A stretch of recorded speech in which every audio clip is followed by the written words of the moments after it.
Hey everyone, and welcome back to another episode here on the channel. Tonight we're going to go over the most recent episode of Roswell, which was the 7th episode. And overall, it was a lot slower paced than some of the other ones. This was not so much of a big dramatic episode as last week's was really full of information, and this one was more character driven. I would say it was a little bit more low key. It was still a good episode, but it wasn't just as impactful as last week. And one thing I did notice on this one, kind of a little trivia thing, was this episode was actually directed by Paul Wesley, who a lot of people know from The Vampire Diaries. He played Stefan. He's also done a little bit of directing. But again, this is kind of another callback to The Vampire Diaries. You know, the little connections this show has to that series. So I thought that was kind of interesting. But just to kind of go ahead and get into it. So the episode starts out with 1947. And this is probably directly after the Roswell crash. You've got an ancestor of Alex's, and he's like kind of in charge of this autopsy that they are doing on what appears to be a human woman. But they do say something about this is a subject of the crash, so I'm assuming this is an alien. It, like I said, looks to be a human female. But they start doing this autopsy, and this really doesn't have anything to do with the rest of the episode for the most part, but you do see that symbol, the tribe something symbol that Max has tattooed on his back, and that you've seen in the credits. You do see that on this woman's hand. You don't ever see the face of the woman or anything like that, and you really don't get to see the whole autopsy. They just kind of begin it. So I figured they'll go back to this at some point. After that, you start out with a voiceover from Liz. She's angry about everything, and then it shows her, and she's kind of working in her lab. She's looking at, Max's blood, and she's trying to do something with that. Then you have a scene with Cameron, and she's waking up at Max's. She's obviously spent the night. She sees, they kind of had this little conversation about she didn't mean to sleep over, he's okay with it, but she didn't mean to stay over, and then she kind of hurries up and leaves. So there's that quick scene. Then you kind of go over to Maria, and this episode does feature a lot of backstory on Maria.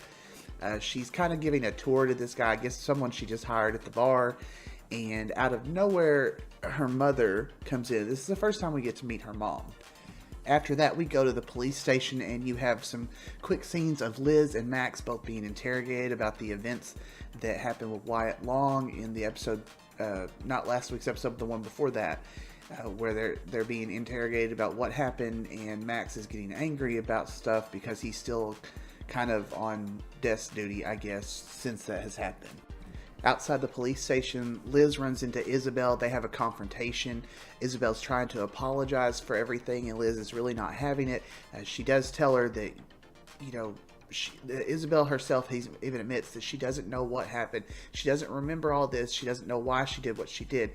And if this is true, then Liz can't live with that, because this could happen again, and the blood is on her hands, and she's not going to be responsible for someone else getting hurt. Back at the hospital, Liz is working furiously again on whatever she is doing with with Max's blood.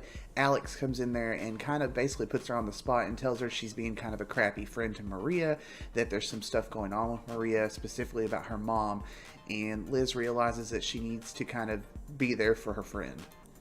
Liz and Alex go to the bar, and there we get some more scenes between Liz, Maria, Alex, and Maria's mom.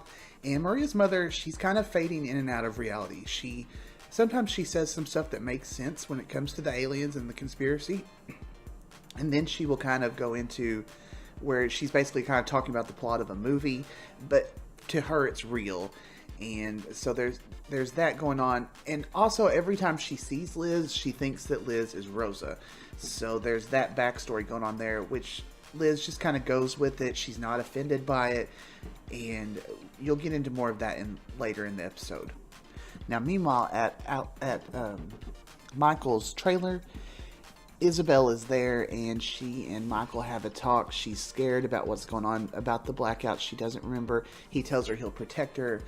and she says she believes him, but she just doesn't. She's concerned about what she may do without even knowing it.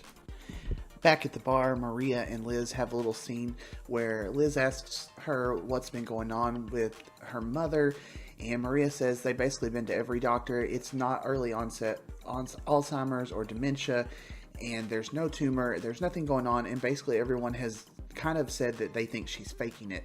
Obviously she's not. I think that this has something to do with she's come into contact with some kind of alien artifact or something. You know, they'll probably focus on this later. Something's happened in this 10 years since high school, but we don't really know yet. And Liz is trying to be nice, and she says, you know, why don't we have a day where it's just the four of us and we kind of give her a really fun outing. So I thought that was kind of sweet. At the hospital, Cameron comes over to Wyatt Long's room to kind of interrogate him some more, and he doesn't really remember anything about the night that he supposedly tried to kill Liz, but he is drawing, kind of doodling, and he's doodling that symbol that Cameron has seen earlier in the episode on, you know, the tattoo on Max's back, that symbol. So she's definitely perked her interest after this. After that, there's a scene where Max confronts Michael, and he basically, Michael basically tells him that yes, he and Isabel pretty much ran Liz out of town. I figure it was, with Isabel's power, and he doesn't really give too much detail about it, but he does say that yes, they were responsible. They couldn't stand to see Liz stay around here and grieve Rosa and what that would do to Max, and they felt like Max would expose their secret to Liz, and Max basically puts Michael on the spot after that and says, what if it had been Alex? What if I had done this to Alex and ran Alex away? And Michael is, of course, surprised at first that he knows about them, but he doesn't shy away from it. He just says, yes, if you had done that to Alex, I would hate you. Liz, Maria, and Alex have taken Mimi DeLuca basically for kind of a day out on the town. They end up at the old drive-in where they're having lunch, and there's this really kind of emotional scene where Mimi is kind of doing palm readings, and she takes Liz's hand, but she of course thinks that Liz is Rosa, and instead of correcting her, Liz just lets her believe that she's Rosa, and they kind of had this scene where Liz is basically telling her what she's been doing since high school, and she's kind of giving a fairy tale version of what she wanted for Rosa, and it was actually a really moving scene. I thought it was very sweet. It does lead into something later, but I thought this was a really moving scene, especially for anybody who's ever had to deal with a loved one having dementia or something like that. It was just, I don't know, it was very moving, I thought.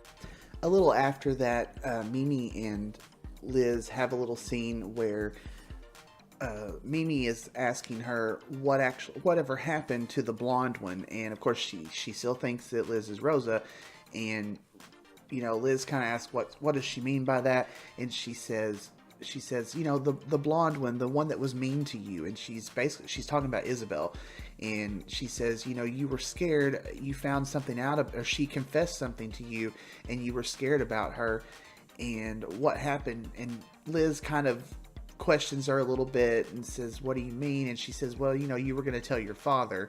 And Liz kind of puts it together that Rosa might have known that Isabel was an alien and was scared of her, and thus was going to tell her father. And I think she means Valenti. They don't really say it, but I think that's who she's talking about. And that's when she puts that together, thinking that Isabel did this out of revenge, so that Rosa wouldn't say anything. As this is going on, you have a scene where Cameron goes back to Max's house. She's kind of returning some things he's left at her place, and it's kind of a breakup without them actually being together. She pretty much tells Max that she thinks they ought to stop hooking up and just kind of be friends and partners, and they kind of start talking, and Cameron's trying to get him to say some stuff. They start talking about their tattoos and where they first got them, what they mean. She tells a little bit about her backstory and mentions her sister, who is the the Charlie that was mentioned in an episode before talks about how she kind of gotten onto the wrong side of the law, how she's doing some time. You don't really know what else is going on with that one, but you have a little insight as to why she is kind of working with Alex's father at this point. And she's trying to get more information out of Max. He basically tells her that the tattoo on his shoulder is a doodle. Well, then she kind of calls his bluff on it and tells him about how she saw Wyatt doodling the same thing down, and she wants to know what the connection is. Max gets furious with her and basically storms off. Max ends up at the hospital, and Liz is there checking on her project that she's working on, and they have a confrontation where she tells him that she's trying to work on a vaccine or something, basically a weapon, to defend people against whatever powers that the aliens have, and she doesn't hold back. She tells him that she has to protect herself. Max goes to Michael's trailer, and he and Michael and Isabel have a conversation. Max wants them all to just run away together, to leave, and Michael seems to be against that. And then Isabel comes out to them and says, she needs help. There's something going on with her that she doesn't understand, and maybe it's for the best if they stay and try to fix this. And so with that, Isabel decides to check herself into a treatment facility at the hospital. There's a really sad scene, I guess, where between her and Max, where she talks about she needs to be there in case something happens. She's asking him, is it going to be locked? Is she going to be able to leave? Because she doesn't want to black out and leave and do something. And, he kind of comes to the realization that that's where she's going to be. They've got Kyle in on it. I guess he's going to use his pool at the hospital to, let Isabel stay there for however long. And then after that, you had a scene where Michael goes to the bar and Maria's there. She's very upset after everything that's happened with her mother, and they've checked her into like an assisted living facility. And you had this scene between Michael and Maria that, it may have been thrown in there for the fans of them, but I did really like it. They're both hurting. They're both upset, Maria about her mother and Michael about Isabel. And they pretty much just end up like leaning on each other for comfort. And I really liked that scene. It didn't go anywhere. There wasn't any romantic overtones, I didn't think, but it was nice. And I do like this friendship, and maybe we'll see more from that in the future. After this scene, Max goes back to Liz in her lab, and he pretty much just tells her to continue doing what she's doing, to continue working on this, this vaccine or whatever it is that she's going to come up with, because he doesn't know if they can necessarily be trusted, and he wants there to be some way for them to be able to protect themselves against him and Michael and Isabel if something does go wrong. And now the very last shot of the episode, you have Cameron, and she's definitely fighting with what to do about everything. And Alex's dad has been pressuring her the entire episode with text messages and stuff like that about her finding out more information. And at the end of it, she finally texts him back and says, look into Max Evans. And that's how it ends. So all in all, another good episode. Not as intense as the past few, but it was still a good episode. And as always, I'm looking forward to the next one. So let me know what you guys thought about it. Leave a comment down below and give a like and subscribe and do all the things that YouTubers encourage you to do that I always forget to ask about. So have a good one, guys.